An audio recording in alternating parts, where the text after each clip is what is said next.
Peters 28 liberado para decolagem.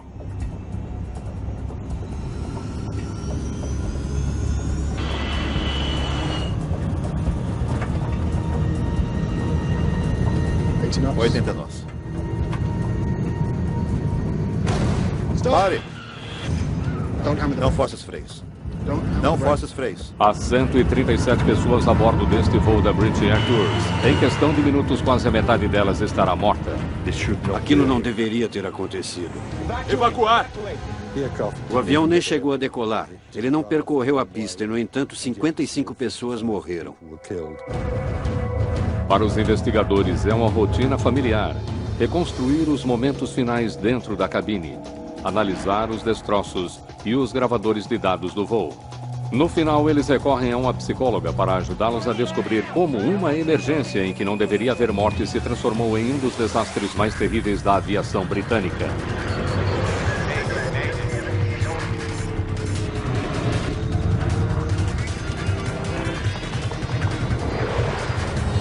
Mayday, desastres aéreos.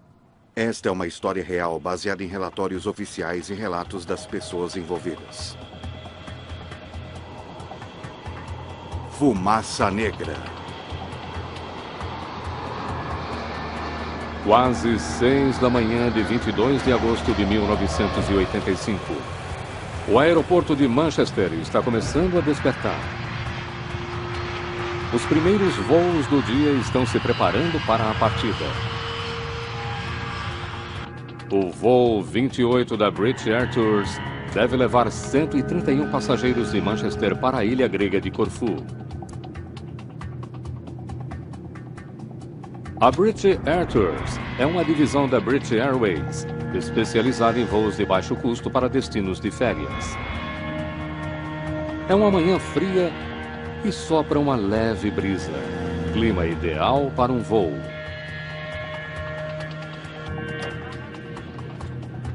A maioria dos passageiros deste voo da manhã está viajando em férias. Lindsay Davis está indo para a Grécia com seu namorado Charlie Dixon. Tudo bem, vamos lá. Estávamos juntos há um ano e essa era uma das razões de estarmos tão animados. Era o nosso primeiro feriado juntos. Peter Tarrington é o comandante. Eu era o comandante sênior da frota. O copiloto Brian Love está sendo treinado por Tarrington.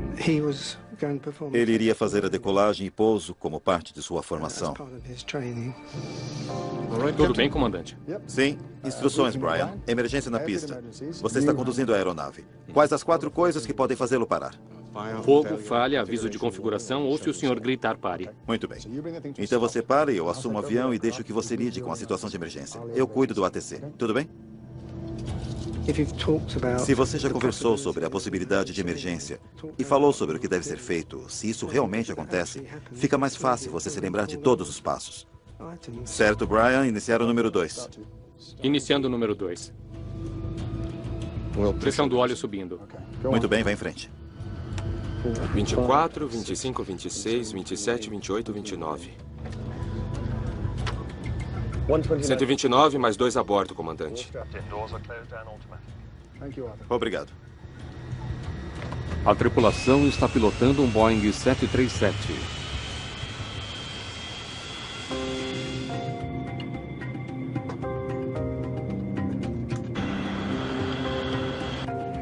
O avião leva apenas 4 minutos para chegar à cabeceira da pista. Peters 28 liberado para decolagem. O 737 tem 3.000 metros para chegar à velocidade de decolagem. Os motores são levados à potência máxima. Eu estava sentada perto da janela, olhando para fora. Tudo estava normal, o avião estava bem rápido. 80 nós. Entendido.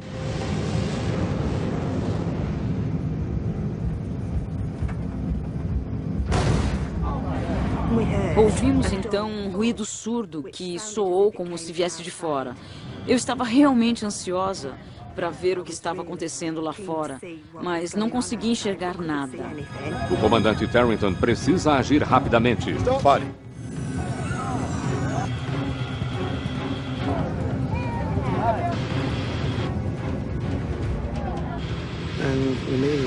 E a reação imediata foi parar. Estávamos a muito poucos nós da velocidade de decisão. E então eu reduzi o manche rapidamente e usei o reversor de empuxo. Nós conseguíamos sentir o avião diminuir de velocidade e eu pensei que tivéssemos um pneu estourado. Eu não sabia, por isso apenas esperamos para ouvir. Não force os freios, não force os freios.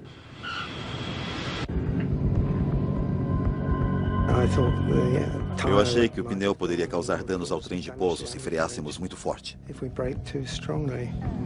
Não foi nada, não precisa se preocupar. Eu imaginei que talvez um pneu tivesse estourado e por isso eu não estava realmente preocupada naquele momento. O que eu pensei na hora foi, ok, vamos sair desse avião e provavelmente vamos ter de levar toda a bagagem para outro avião e decolar.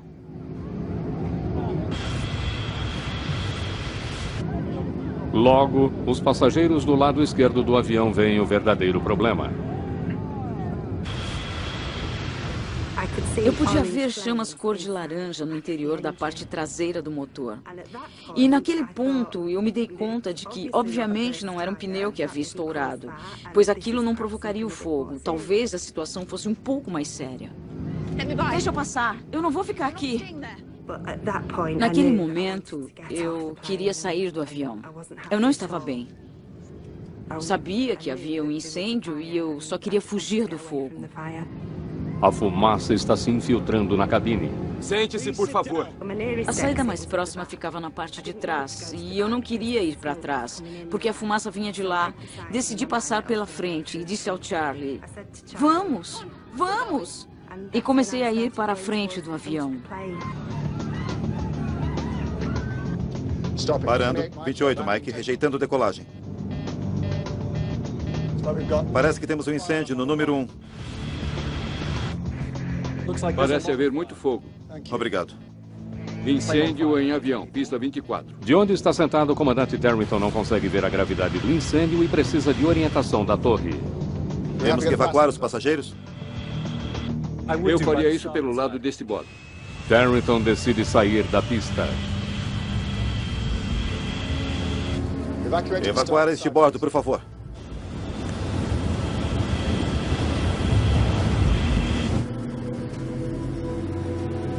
Exercício de incêndio, motor número 1. Desligando o número 2.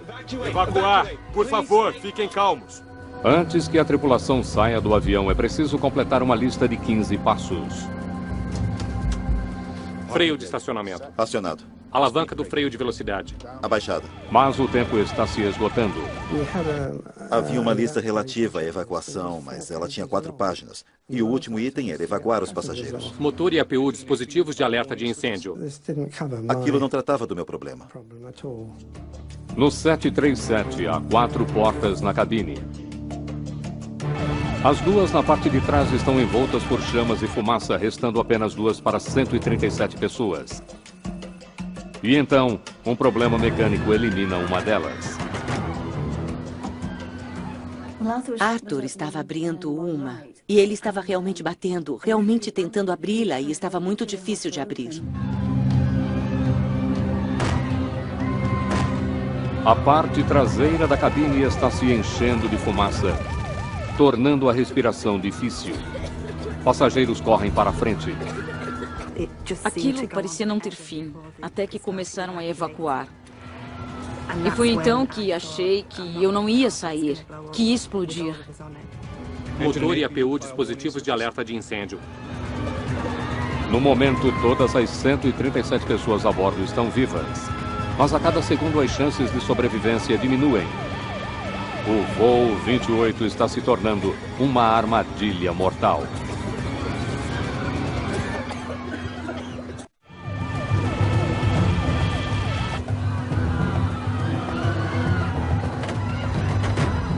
A porta emperrada no lado direito do voo 28 da British Air Tours deixa a tripulação sem escolha. É preciso evacuar os passageiros pelo lado do avião que está em chamas.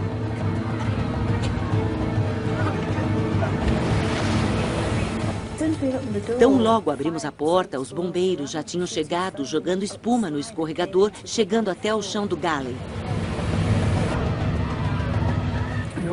Queríamos começar a evacuar os passageiros, mas houve um certo gargalo e ninguém estava vindo para a frente. O corredor era bastante estreito no local do galley e as pessoas se empurravam para a frente. Eu pude ver um menino que tinha sido empurrado contra a parede.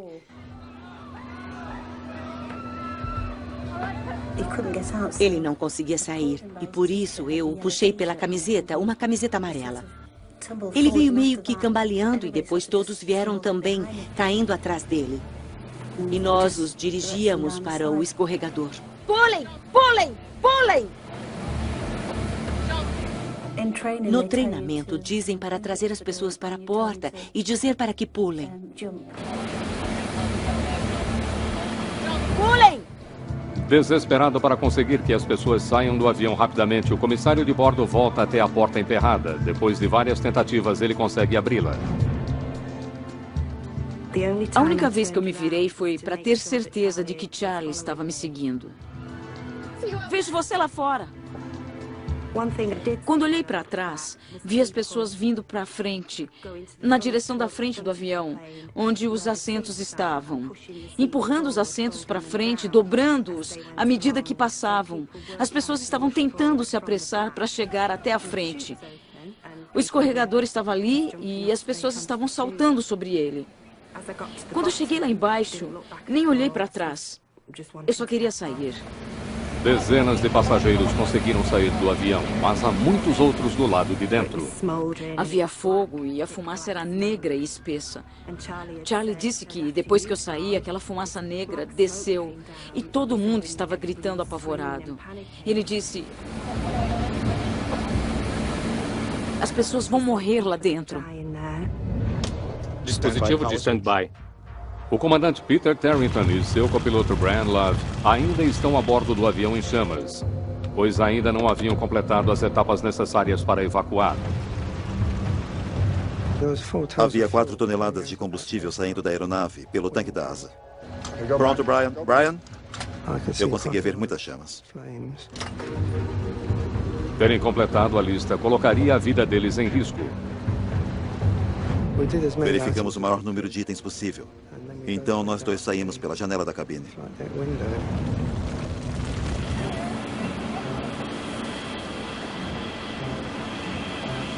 Não há mais passageiros nas saídas. Portanto, Joanna Toff decide ver se há mais alguém no avião. A fumaça era tão espessa que você podia tocá-la. Era muito grossa. Você conseguia sentir o gosto dela. Era horrível. Vá!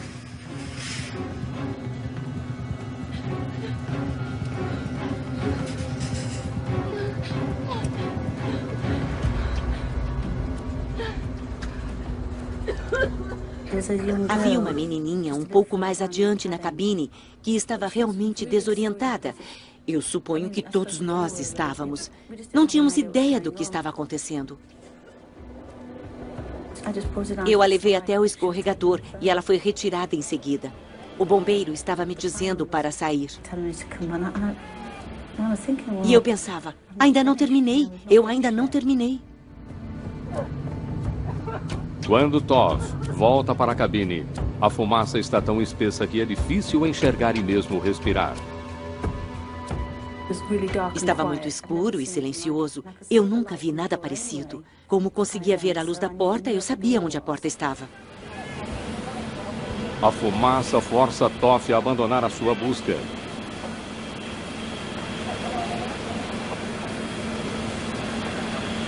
Poucos minutos depois de sair da pista, o voo 28 da British Air Tours é consumido pelo fogo. Saímos da cabine, que estava relativamente intacta. E quando estávamos no chão e nos viramos, vimos uma aeronave completamente destruída. E aquilo aconteceu em questão de segundos. Foi espantoso.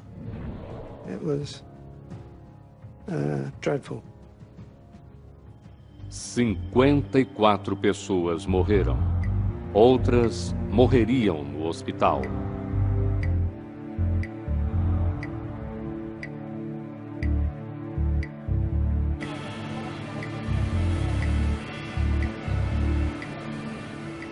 Não havia nada de errado conosco. Achávamos que não havia nada de errado conosco fisicamente, mas nossa vida mudou naquelas poucas horas.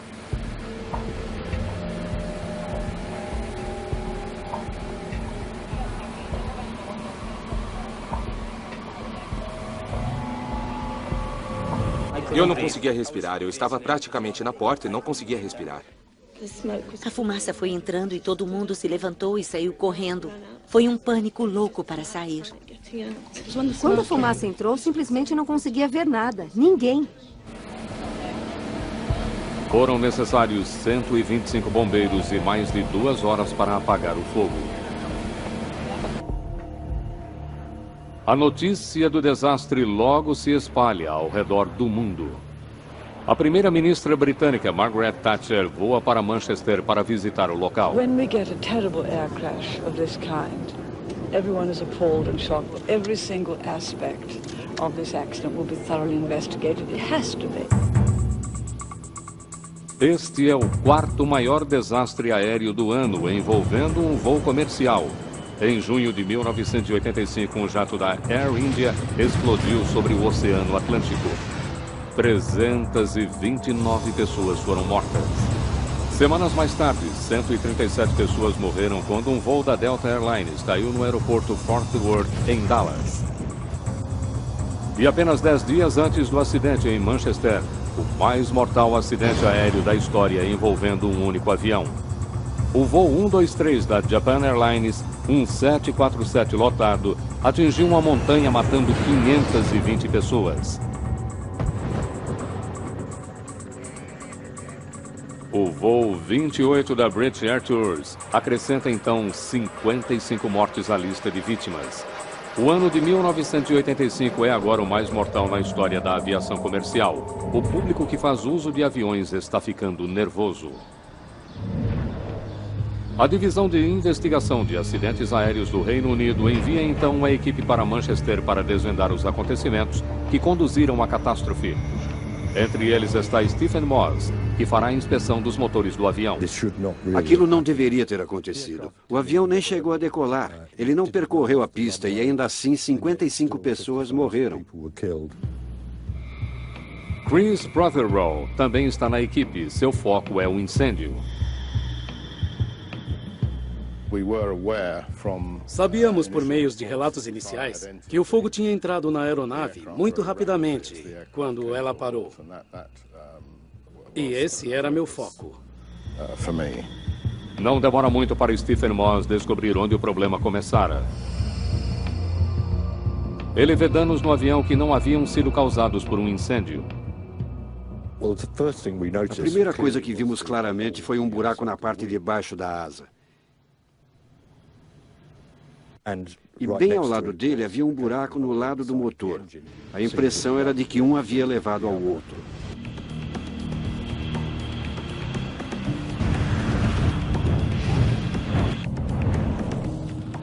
Para levantar voo, um avião carregado de passageiros precisa gerar potência máxima. Essa potência é criada quando o ar percorre a parte da frente do motor, passando por uma série de compressores. Em seguida, ele entra em combustão e o ar expelido empurra o avião para frente. Sem dúvida, alguma coisa tinha ocorrido com o motor esquerdo do voo 28.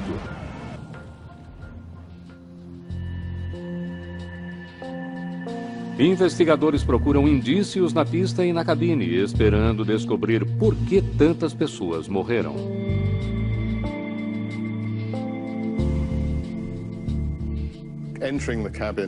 Ao entrar na cabine pela primeira vez, havia, como acontece com todos os aviões em que houve incêndio, um cheiro penetrante de plástico queimado, de combustível queimado.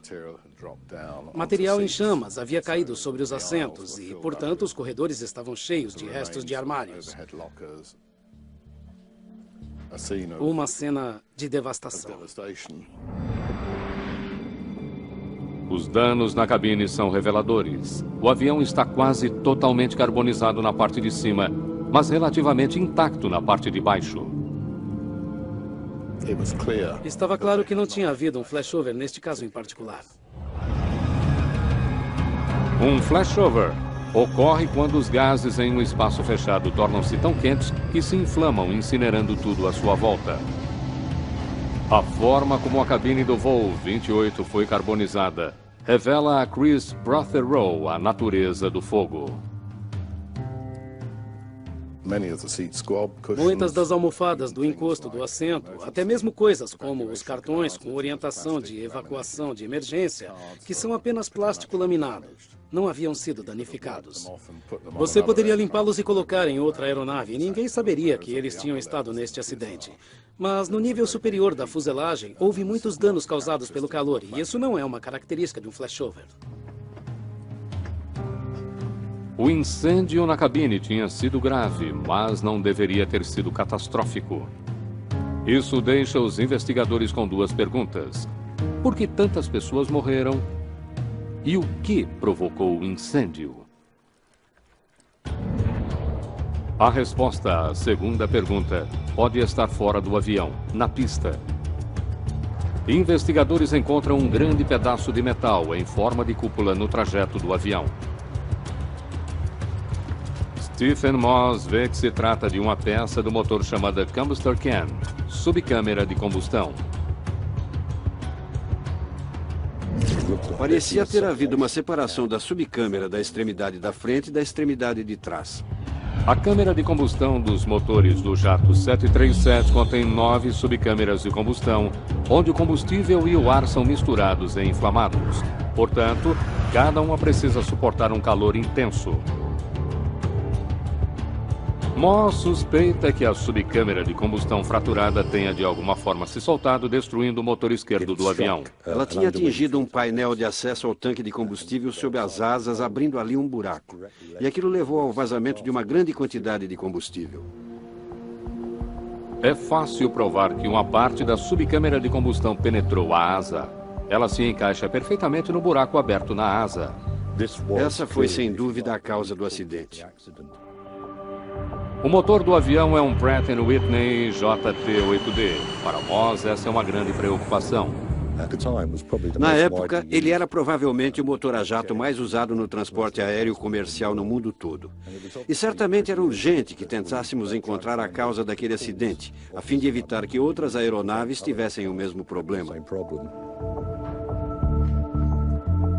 Existem dezenas de milhares de subcâmeras de combustão sendo usadas em todo o mundo. Uma delas se soltar em Manchester.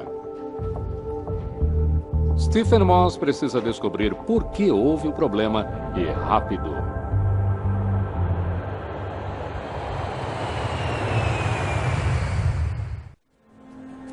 Investigando um mortífero incêndio a bordo do voo 28 da British Air Tours, os investigadores analisam os registros de manutenção do avião. Eles descobrem que a subcâmara de combustão que se rompera já havia sido consertada anteriormente. Precisávamos verificar aquele conserto e descobrir se teria sido eficaz. Durante uma inspeção de rotina, 1 ano e meio antes, mecânicos haviam encontrado pequenas fissuras em algumas das subcâmeras de combustão.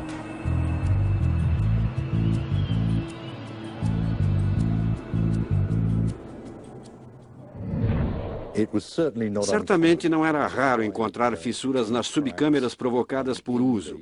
Elas funcionavam em um ambiente de alta temperatura. E os manuais oferecem vários esquemas para a reparação dessas fissuras.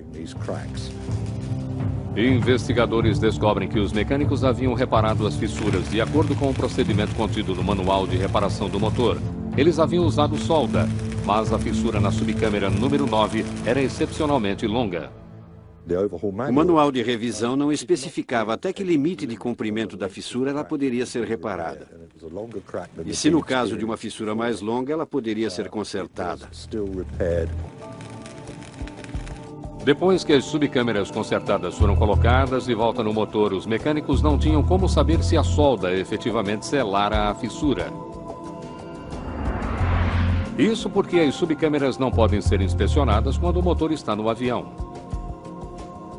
Desde o concerto, houvera relatos de 11 acelerações lentas no motor que explodira em Manchester.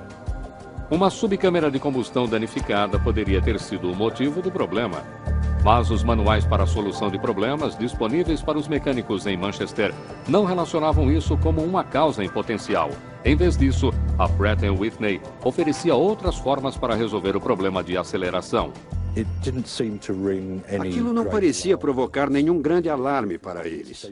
Eles tinham visto o problema antes e aquilo nunca tinha se transformado em algo grave. Assim, os mecânicos em Manchester fizeram pequenos ajustes para corrigir a baixa potência do avião e mantiveram o avião em operação. As gravações de vozes da cabine revelam que a tripulação do voo 28 estava ciente de que havia um problema com a baixa potência. Baixa potência do motor número 1 anteontem.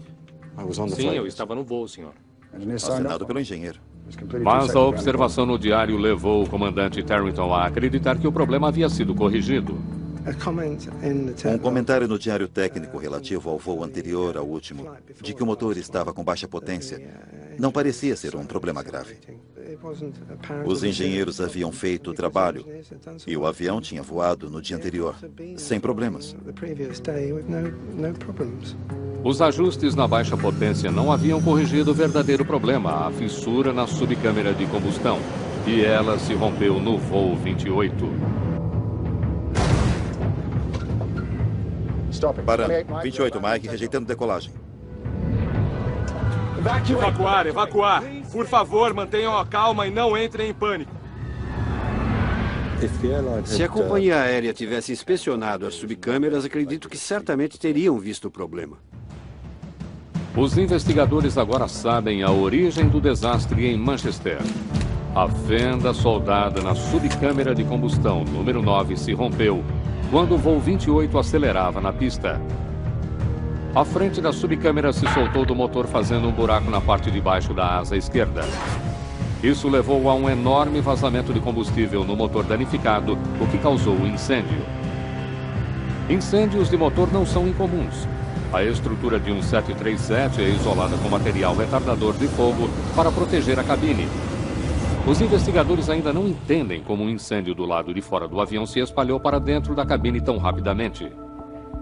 O inspetor de incêndios Chris Protheroe encontra parte da resposta ao ver fotos do avião quando ele acelerava pela pista. Estava claro a partir daquelas fotografias que o fogo fora muito intenso enquanto o avião estava com a velocidade na pista e que isso produziu um tipo de fogo violento, pelo menos é o que se via na foto. E também que formava uma espécie de rastro atrás do avião. Uma fotografia do acidente tirada pela imprensa leva Protheroe a uma nova teoria. As fotografias da aeronave que apareceram na imprensa mostravam que o reversor de empuxo fora utilizado.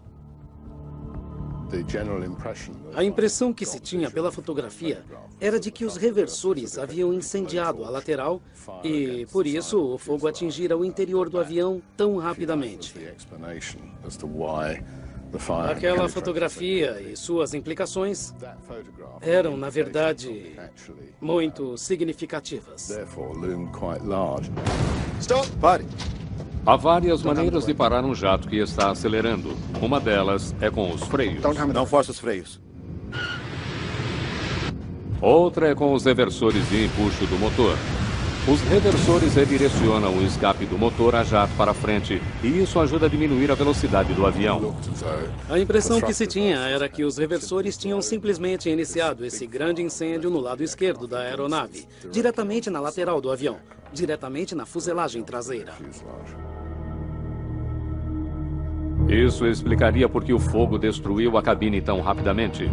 Agora parece possível que o comandante Terrington tenha tornado o incêndio pior ao tentar parar o avião. Mas Protheroe tinha duas boas razões para duvidar de sua própria teoria. Uma delas era o local onde se encontrou a carbonização devido à queima dos gases de escape ou efluxo.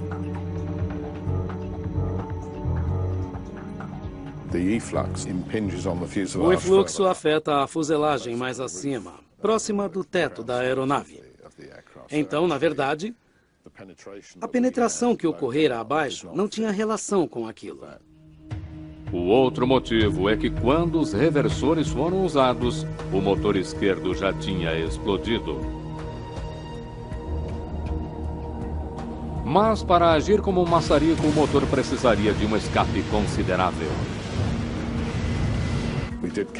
Fizemos cálculos para confirmar que a potência residual daquele motor não teria energia para ter esse efeito. E foi confirmado que os reversores não poderiam realmente ter desempenhado algum papel, ou algum papel importante, pelo menos, no que diz respeito à gravidade do incêndio.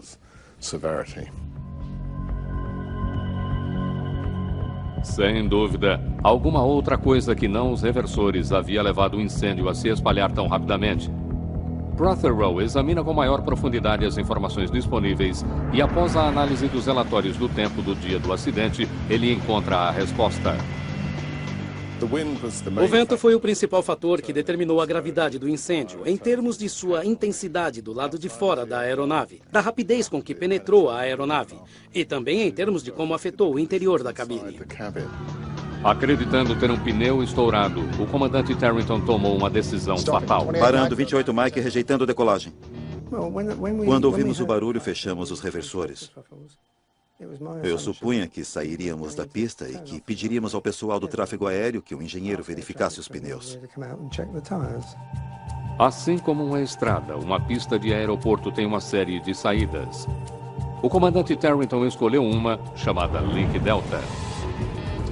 Temos um incêndio no motor número 1.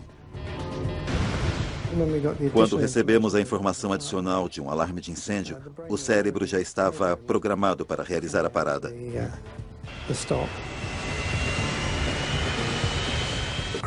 A tripulação teve conhecimento de que havia um incêndio, mas não sabia realmente qual a natureza dele e qual a sua gravidade. E o avião já tinha saído da pista. O comandante Tarrington virou o avião para a direita e parou. Ele não tinha como saber que isso tornaria o problema ainda pior. Havia um vento leve do lado esquerdo do avião, que levava o fogo que queimava do combustível sob a asa esquerda. Aquilo levou o fogo para trás, para cima e por baixo da fuselagem traseira, entre a asa e a cauda do avião. O vento levou o fogo ao redor da parte de trás do avião e para dentro da cabine. Se não tivesse havido vento, acho que a situação não teria sido tão desastrosa.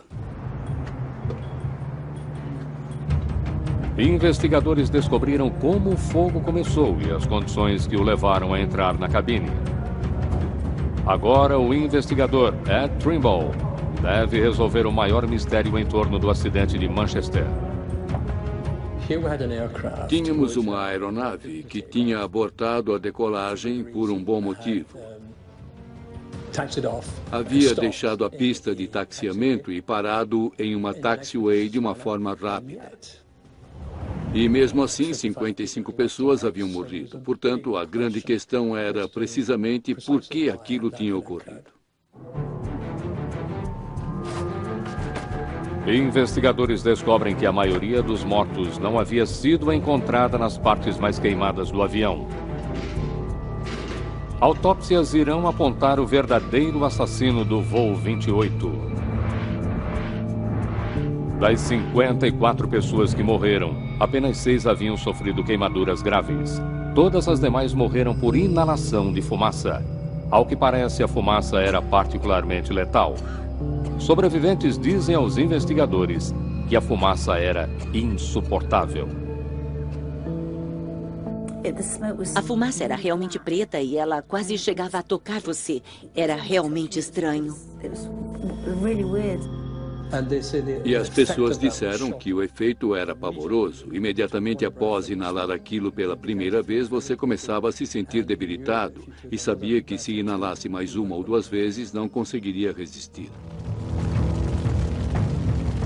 Na época do acidente em Manchester, os efeitos do fogo em um avião tinham sido bem estudados e compreendidos, mas não os efeitos da fumaça. Para descobrir o que tornara a fumaça tão tóxica, Trimble decide recriar o fogo do voo 28. Estávamos tentando reproduzir não só os gases que haviam sido produzidos, mas também os níveis de ameaça dali resultantes. A fumaça que encheu o avião estava queimando a partir de materiais como a espuma nos bancos, a lã dos tapetes e os armários plásticos na parte de cima. Todos liberam gases venenosos. Aquelas condições são recriadas queimando-se aqueles mesmos materiais. Trimble descobre que os passageiros do voo 28 haviam inalado fumaça que continha uma mistura mortal de gases venenosos, incluindo níveis elevados de monóxido de carbono e cianeto de hidrogênio. Ele precisa então desesperadamente descobrir se há alguma maneira de proteger os passageiros de avião daquele tipo de fumaça. Pareceu-me bastante claro que, a não ser que conseguíssemos proteger o sistema respiratório das pessoas do ataque de tais gases de combustão, havia pouco que pudéssemos fazer para melhorar as chances de sobrevivência em incêndios de aeronaves.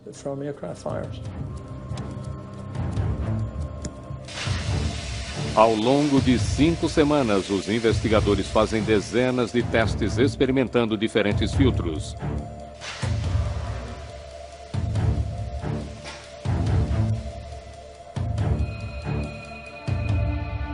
Eles queimam quase 1/4 de tonelada de material para criar a fumaça necessária.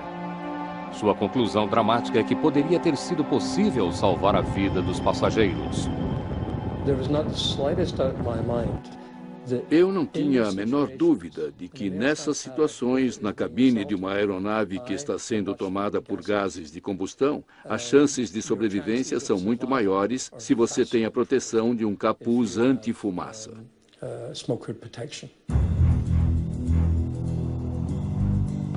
O voo 28 da British Air Tours tinha capuzes suficientes apenas para a tripulação. Eles nunca foram usados. E a pesquisa de Trimble indica que capuzes anti-fumaça para os passageiros poderiam ter salvado vidas. Havia capuzes disponíveis do tipo com filtro e contra gases que podem fornecer um nível muito elevado de proteção para as pessoas naquelas circunstâncias. Muitos dos passageiros do voo 28 teriam sobrevivido com mais alguns minutos de respiração.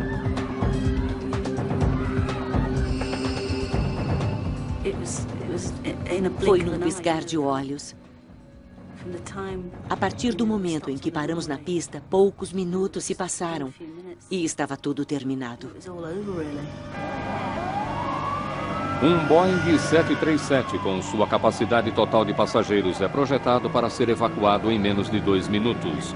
Assim, mesmo sem tempo adicional, um maior número de passageiros do voo 28 deveria ter conseguido sair.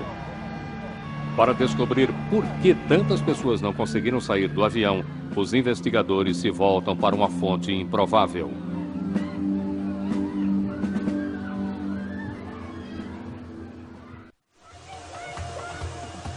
Por lei, os fabricantes devem provar que seus aviões podem ser evacuados rapidamente e com segurança. Quando o 737 foi introduzido no Reino Unido, a Boeing havia demonstrado que 130 pessoas haviam conseguido sair do avião em apenas 75 segundos. Todas as aeronaves de transporte público são certificadas de acordo com os mesmos critérios que dizem que o número total de passageiros deve ser capaz de sair da aeronave usando metade das suas saídas, geralmente de um lado ou outro, num prazo máximo de 90 segundos. Mas 90 segundos depois da parada do voo 28, a maioria dos passageiros ainda estava a bordo.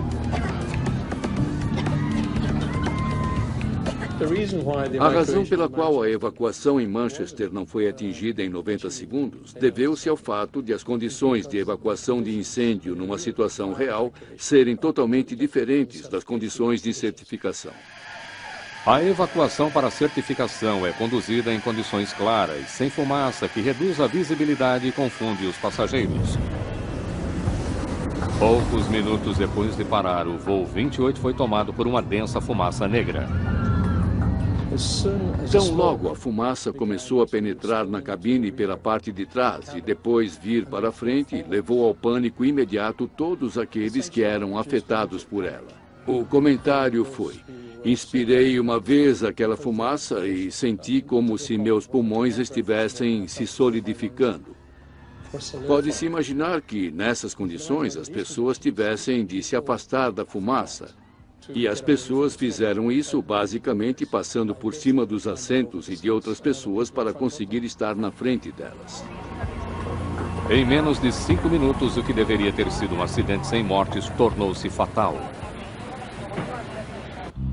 Para evitar futuras tragédias, a autoridade da aviação civil britânica decide aprender mais sobre as pessoas. Helen Muir é psicóloga e uma das maiores especialistas no que se refere a como um projeto de um avião pode influenciar a sobrevivência das pessoas. Foi pedido então a Helen que estudasse o comportamento dos passageiros do voo 28 para descobrir por que tantos haviam morrido. Tivemos de aprender a projetar o interior da aeronave para que, mesmo se tivéssemos o que podemos chamar de um total comportamento disfuncional, pudéssemos acomodar as necessidades dos indivíduos em sua corrida desesperada para sair. Helen projeta uma cabine para reproduzir a do voo 28 e a enche de voluntários. E para que eles se comportem como se o avião estivesse pegando fogo, ela oferece dinheiro aos primeiros que saírem. E o comportamento foi inacreditável. As pessoas passavam por cima dos assentos, procuravam passar na frente umas das outras, todo tipo de coisas. Quando os sobreviventes em Manchester assistiram ao vídeo, eles disseram, foi exatamente assim.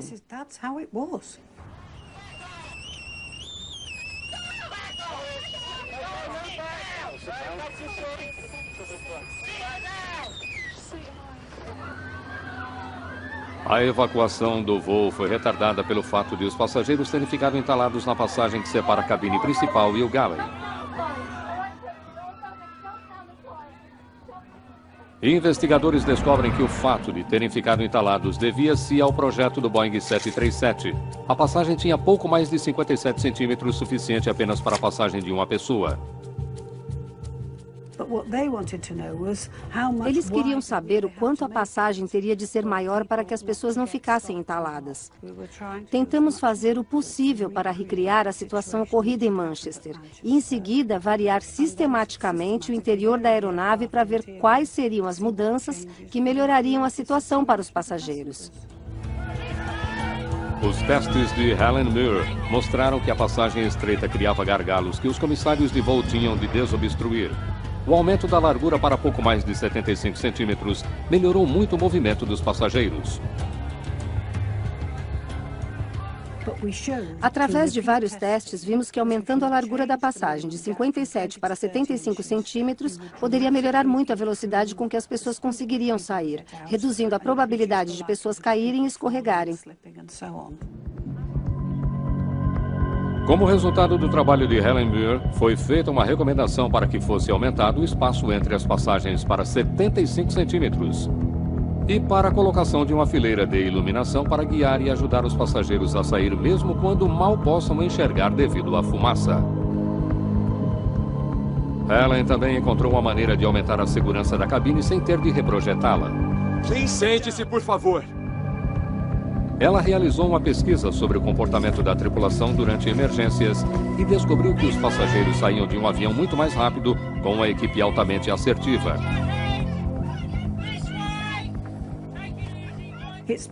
Como não queremos que as pessoas realmente tomem suas próprias decisões, queremos que as pessoas façam exatamente o que a tripulação ou os procedimentos recomendam. Não queremos que as pessoas hesitem, principalmente na porta. A pesquisa de Helen Muir leva os fabricantes a reprojetar as cabines a fim de torná-las mais seguras. Entretanto, um recurso de segurança continua controverso: capuzes anti-fumaça. Ed Trimble acredita que eles deveriam ser obrigatórios em todos os voos comerciais. Sem dúvida. Sem dúvida. Helen Muir está menos convencida. Ela estudou como os capuzes anti-fumaça afetam o comportamento dos passageiros e se preocupa com o fato de que eles atrasariam a evacuação ordenada de um avião. Sabemos que há apenas literalmente 1,5 minuto a 2 minutos para que todos saiam. Não queremos ter algo que seja difícil de colocar e atrase a retirada das pessoas. A lição mais importante do voo 28 da British Air Tours é que uma questão de 10 segundos faz diferença. É aceito hoje em todo o mundo que após 90 segundos do primeiro sinal de fogo é impossível sobreviver. E os passageiros do voo 28 haviam perdido um tempo precioso quando a porta do lado a este bordo emperrou. Os investigadores determinaram que o mecanismo de correr foi acionado muito cedo, impedindo a porta de ser aberta. Havia uma falha que levava a proteção do dispositivo de correr a emperrar se a porta fosse aberta muito rapidamente. Após o acidente em Manchester, a Boeing rapidamente reprojetou o sistema para que aquilo não voltasse a acontecer. Mas as recomendações feitas pela AAIB não foram adotadas com a rapidez suficiente para que mortes fossem evitadas 6 anos depois. Em 1991, um Boeing 737 bateu em um outro avião na pista em Los Angeles e pegou fogo. Muitas das 22 pessoas que morreram foram envoltas pela fumaça antes que pudessem sair. Em 2005, porém, a queda de um avião da Air France em Toronto mostrou o quanto as coisas haviam mudado desde o acidente em Manchester. Todas as 309 pessoas saíram daquele avião em apenas 90 segundos sem nenhuma morte. Algumas mudanças importantes em aviões comerciais Muito bem, a porta está aberta. surgiram devido a um voo que nunca chegou a decolar. A única maneira com que consigo lidar com a morte de 55 dos meus passageiros é o fato de que voar hoje é mais seguro. Não consigo imaginar ninguém que não tenha desejado que isso não tivesse acontecido. Apesar do que foi aprendido e apesar, talvez, de outras vidas que tenham sido salvas, você daria tudo para que aquilo não tivesse acontecido.